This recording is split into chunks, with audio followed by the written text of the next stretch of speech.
Randy's old-time radio shows invite you into the shadows, where crimes remain unsolved and questions linger in the dark. Each broadcast leaves you guessing, searching for answers that may never come. Tonight, step into the mystery with Unsolved Mysteries.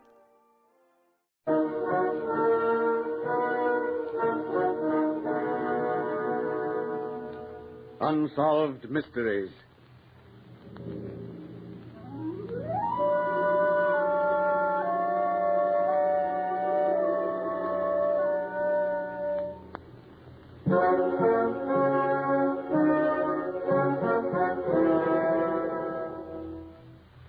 Out of deference to persons who may still be living, character names in some of these true unsolved mysteries have been changed.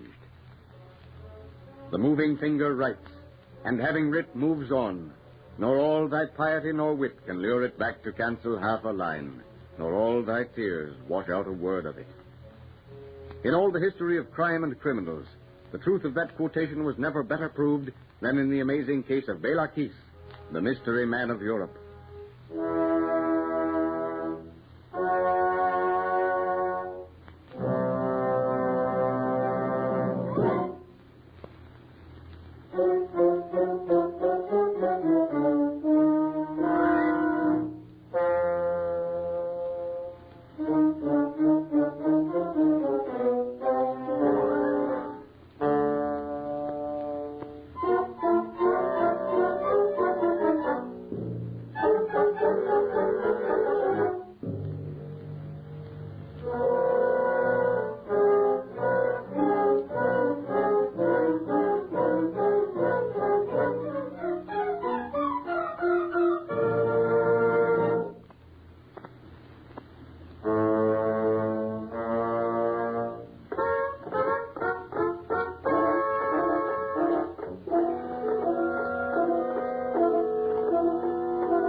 It is the year 1914.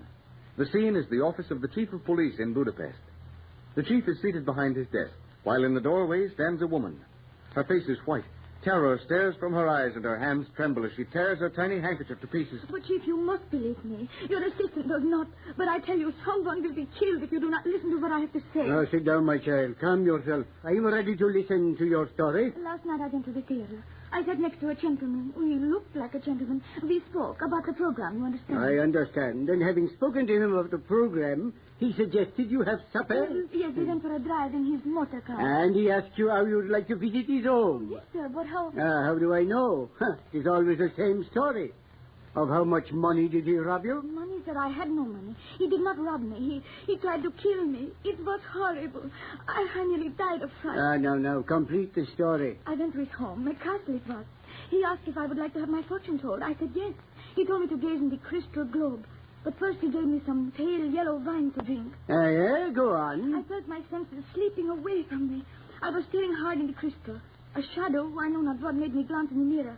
I saw him. He stood behind me, his eyes glaring, green they were, eyes of fire, his face almost black.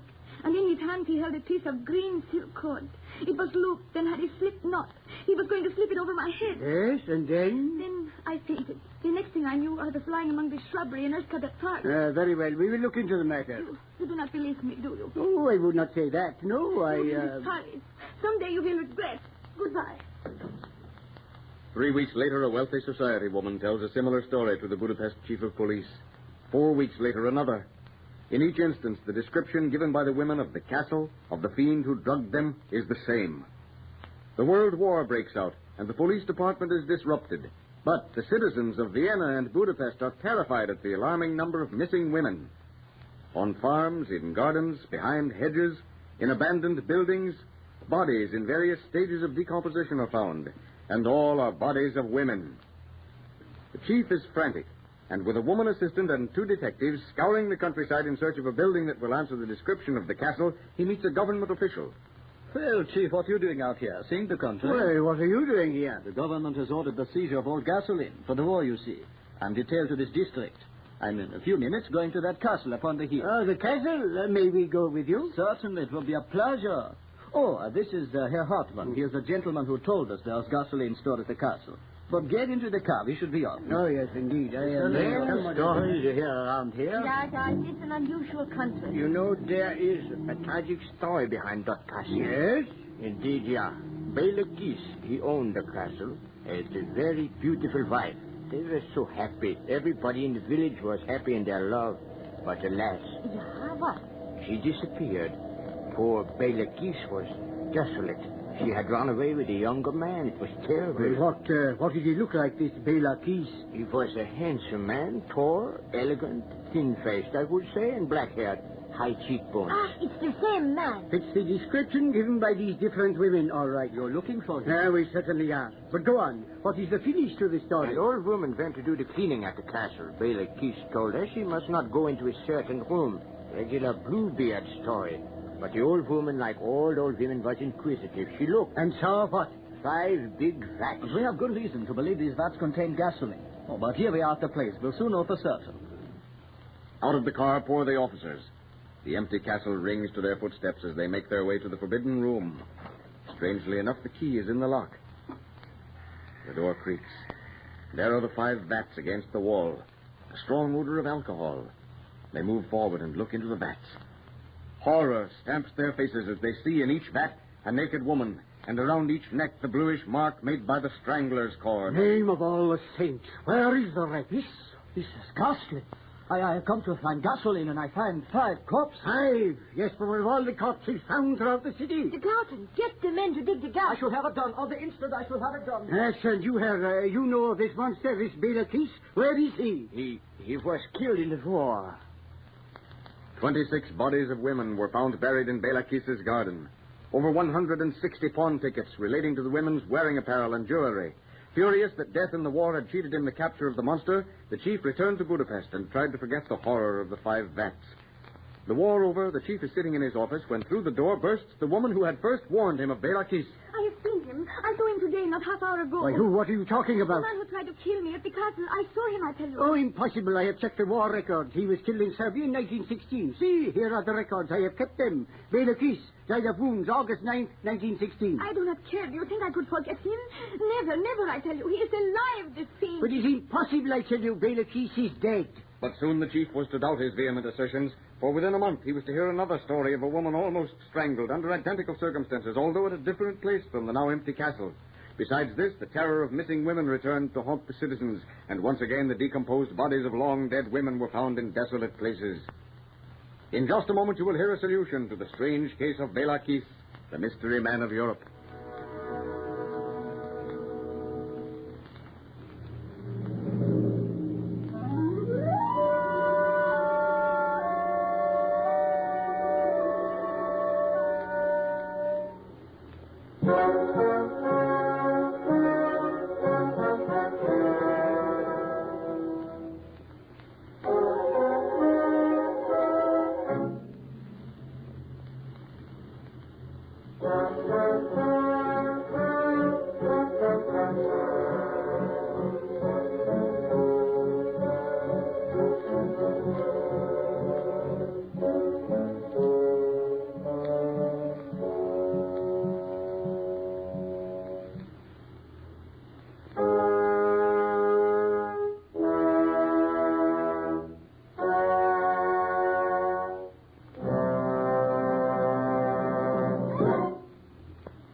Ladies and gentlemen, inasmuch as any solution must of necessity be supposition, liberties of time, place, and character have been taken in the solution for which you have been waiting.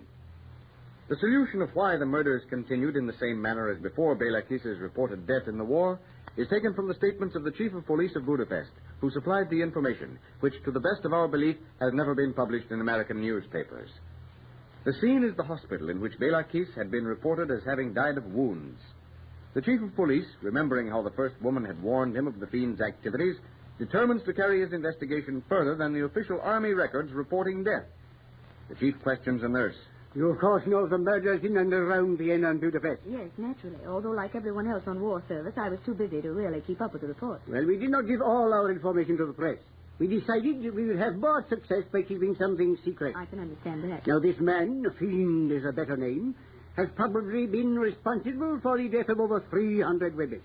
I would like to find out if there are any hospital records other than the official report of Bela Kiss' death. You don't mean that Bela Kiss is the man you suspect? I do. In fact, it isn't suspicion. It is an established fact. But that's impossible. I nursed Bela Kiss till he died. And a young and pious-minded boy of 20 could hardly... 20? Why, Bela Kiss was over 40. Not the Bela Kiss who died here in this hospital. He was a young boy, I tell you, and I know I nursed him till he died. Ah, then I have the solution. How badly wounded was Bela Kiss when he was brought here? There never was any hope that he might recover. Anyone could have seen that he must die. And Bela Kiss, the real Bela Kiss, undoubtedly exchanged his identification disc and papers with the wounded man, knowing full well that the young boy would be buried as Bela Kiss. And he, the monstrous wretch, free to pursue his murderous career unhindered. But I'll get him.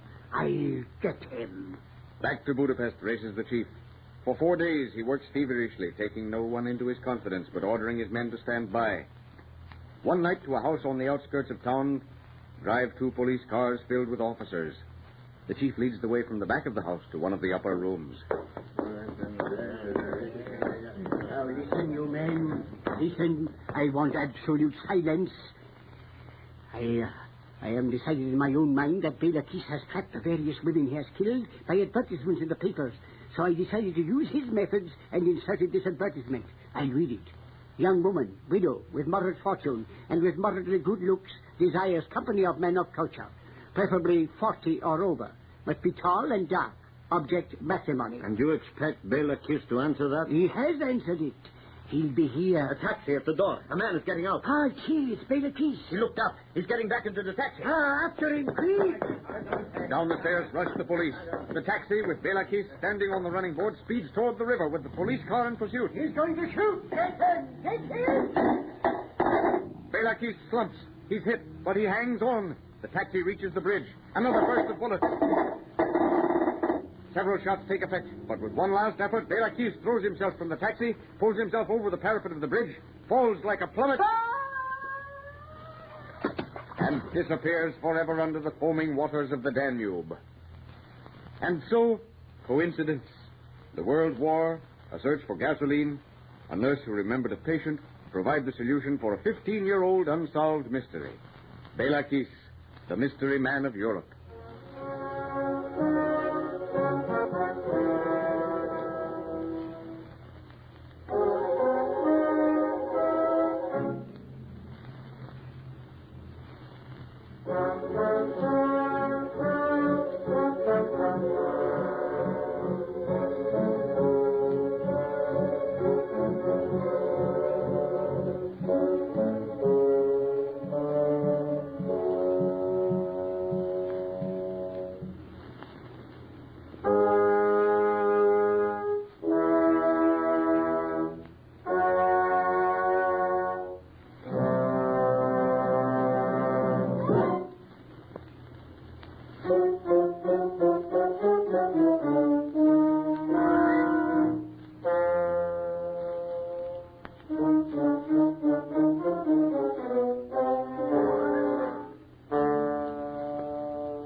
Well, folks, that's all for this episode here on Randy's Old Time Radio Shows. Now, bringing these golden oldies back to life takes no small amount of time and effort from our good friend Randy, cleaning up the audio, converting the files, and making sure each show has the best audio possible. If you've enjoyed the program and you'd like to help keep these classics on the airwaves night after night, why not consider a small donation? Every penny goes straight to supporting Randy's work and helping this channel stay on the air. You'll find the links down in the description below. And for those of you kind souls who've already given, Randy tips his fedora to you. Your support truly keeps this old radio spirit alive. Thanks ever so much. And until next time, keep those dials tuned and keep the memories rolling.